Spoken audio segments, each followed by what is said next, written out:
Hi, Mystery Recapped here. Today, I'm going to explain a horror mystery movie called Mayhem. Spoilers ahead. Watch out and take care.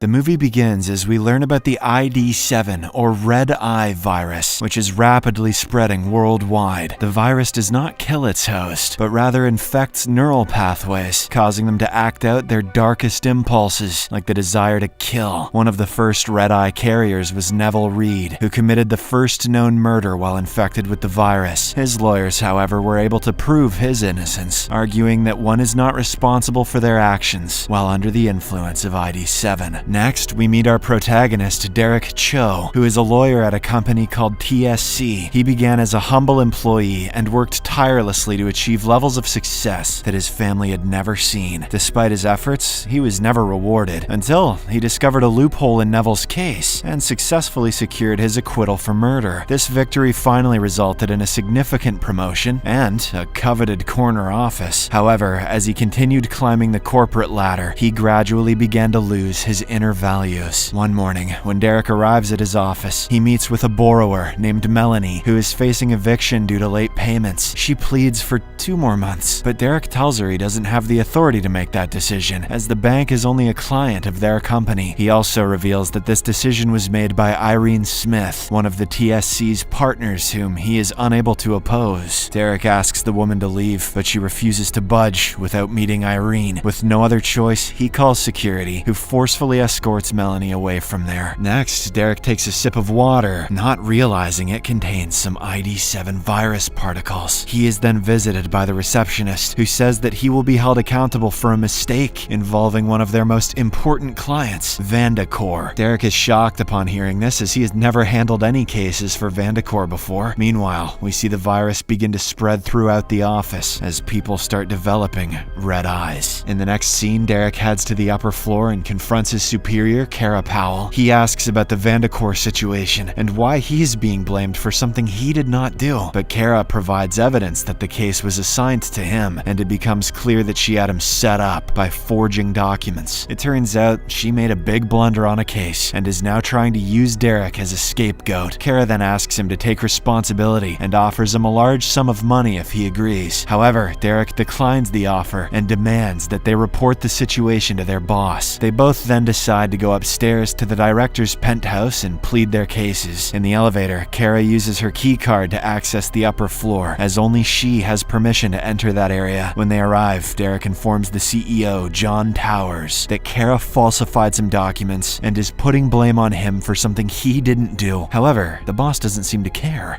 "You're a little peon bitch," and tells him to leave, stating he needs to speak with Kara alone. Upon hearing this, Derek feels hopeless, but has no choice but to leave. He then stops by his friend Ewan's office and begins complaining about Kara. Ewan is outraged that he would go directly to the CEO without a proper strategy. He advises Derek to call Kara and try to make a deal, but the latter reveals that she had already offered him a deal, which he turned down. At this point, Kara shows up and informs Derek that he has been fired. He can now go pack his belongings and get the hell out of here. A shocked Derek states that he will take the case to the board of directors, but Kara just mocks him as she rubs her red eyes. Meanwhile, John Towers attends a meeting with his 9 partners and proposes that Derek be fired for his mistake in the Vandacor case. All of the partners unanimously vote in favor of this, after which the head of human resources, Lester McGill, takes over. Yay! It's Lester time! Lester then visits Derek's office and requests that he sign some documents to receive his severance pay. The latter goes through the documents and comes across a statement in which he admits full responsibility for the mistake. Derek realizes that signing this will disbar him and prevent him from working for a reputable company in the future. Desperate, he pleads with Lester for help, knowing that the board members listen to him. However, Lester refuses to get involved, claiming that it is none of his business. Derek still refuses to sign, so a guard shows up to escort him out of the building. building. At this moment, a SWAT team shows up outside and quarantines the entire building. This means that Derek can't leave, and neither can anyone else. The head agent then video calls John's meeting office to inform him that the ID7 virus has been detected in the building. Therefore, an antidote has been released into the building's ventilation system, which should eliminate all traces of the virus within 8 hours. The agent further announces that no one is permitted to leave, and the building is now officially quarantined. Everyone is advised to stay calm, as the infected individuals will exhibit violent behavior and drastic mood swings. Meanwhile, inside the building, all the employees begin to act aggressively and randomly attack each other. Derek then decides to take advantage of the situation and visit the penthouse floor to meet with the board of directors. However, as soon as he enters the elevator, he is dragged outside by security officers. The security head, Colton, then begins brutally beating him up. It turns out John sent the security team because he suspected Derek was coming to kill him. The lawyer tries to explain that he just wanted to beg for his job back, but Colton doesn't believe him. At this moment, Ewan bursts onto the floor and tries to help his friend, but unfortunately, Colton shoves him against a wall and his head is impaled on a nail, killing him instantly. Derek is devastated by the turn of events, but before he can do anything, Colton knocks him out with brass knuckles. Sometime later, he wakes up in his storeroom and notices that Melanie is also there. She immediately smacks him in the face. Smack.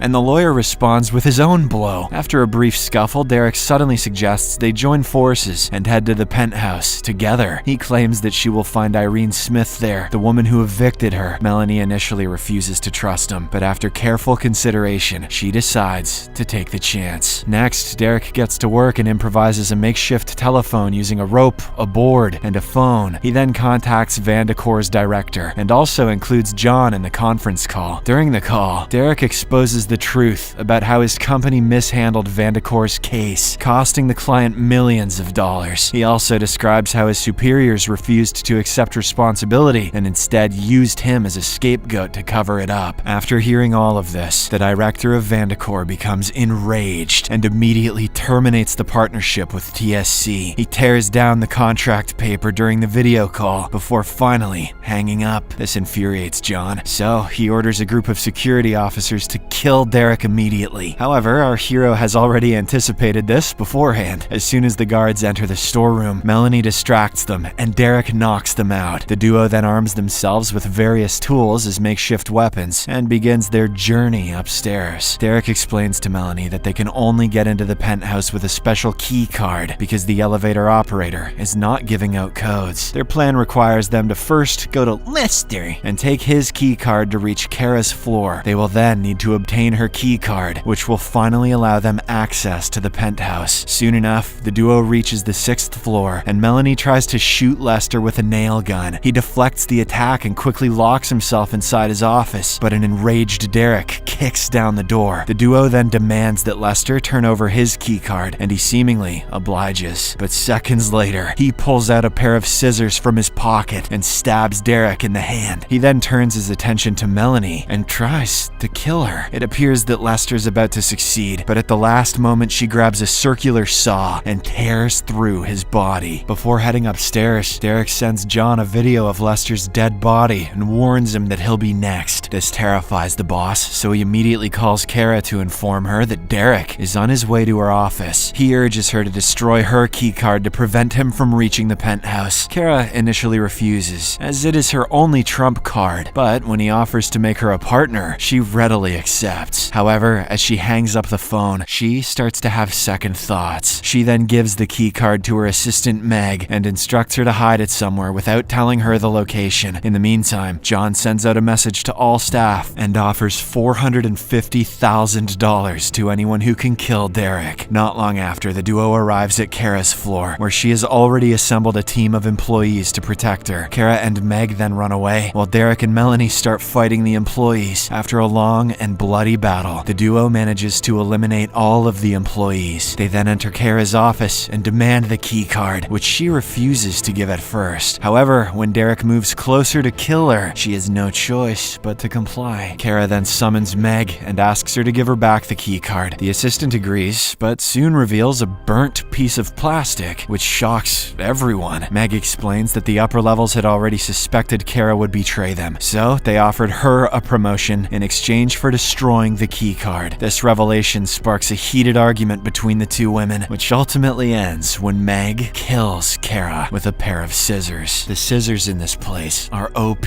Now that Kara and her keycard are gone, the two approach the IT guy Ray and request his help in hacking Irene Smith's computer. Ray happily agrees and sends a virus to the old woman, who downloads it without suspicion. The virus quickly deletes all of her computer's data, but Ray manages to save a backup before it is erased. After this, Irene calls Ray, but it is answered by Derek, who informs her that her computer has been hacked. He demands that she come downstairs to hand over her keycard if she wants her data back. Worried, Irene approaches John and informs him that she's going downstairs. He obviously opposes this, but she reassures him that she has a plan. Soon, Irene meets the duo in a conference room where she tries to search for a hidden gun under the table. However, it turns out that Derek has already found the gun. Irene then hands over her keycard and requests a copy of her hard drive, but Melanie insists that she also sign her mortgage. In response, the old woman laughs and states that even if she signs it now, she can later claim she was under the influence of the virus to have it invalidated. Upon hearing this, Melanie gets so angry that she smashes the laptop containing all of Irene's data. She also asks Derek to leave, saying she will deal with the old woman alone. However, as Derek tries to leave, he is ambushed by Colton, who had been waiting just outside the door. Meanwhile, inside the room, the two women engage in a heated fight, with Melanie eventually gaining the upper hand. She is about to kill Irene when the latter suddenly reveals that the keycard is useless without an access code. On the other hand, Colton takes out a pepper spray canister and prepares to burn Derek's eyes. However, our hero collects the liquid in his mouth and spits it directly into Colton's face, causing the man to scream in pain and retreat. After this, Derek demands the access code from Irene, but she offers to give it only if he hands over Melanie. The woman is furious at Melanie for destroying all her data and wants revenge. With only 25 minutes left in the quarantine, Derek makes the tough decision to betray his new friend. He then immediately punches Melanie and ties her to a chair. She accuses him of being a traitor and curses at him, but he simply kisses her before leaving. Next, Derek heads to the elevator with Irene, who enters the access code for the penthouse. However, before the doors close, he shows her some bolts in his hand, which belonged to the chair Melanie was tied to. It turns out that he loosened them while tying her up earlier. With this, Melanie easily frees herself and kills Irene with a hammer, while Derek listens to the commotion with amusement. Moments later, Derek finally arrives at the penthouse, where the board is waiting for him with champagne and applause. They commend his efforts, and John offers him a partnership, which is more than Derek ever dreamt of in his life. However, he refuses the offer, which leads to an intense fight between him and the CEO. After a long and brutal battle, Derek asks the board members if they want him to kill John, and they unanimously vote in favor. With this, the lawyer throws his boss over the railing to his death, just as the quarantine is lifted. After the chaos subsides, Derek finally approaches the 8 board members and explains his situation. They offer him the position of the next CEO, which he accepts without hesitation. As his first task, he extends Melanie's loan, after which he immediately informs the board that he is quitting. In the final scene, a few days have passed, and the CDC announces that they have finally developed a vaccine after what happened at TSC. We then see Derek and Melanie smiling at each other while painting peacefully in an art class, implying that they are together now, and seemingly both broke and unemployed. Subscribe for more videos like this, turn on notifications, and leave a like to help the channel out. Thank you for watching.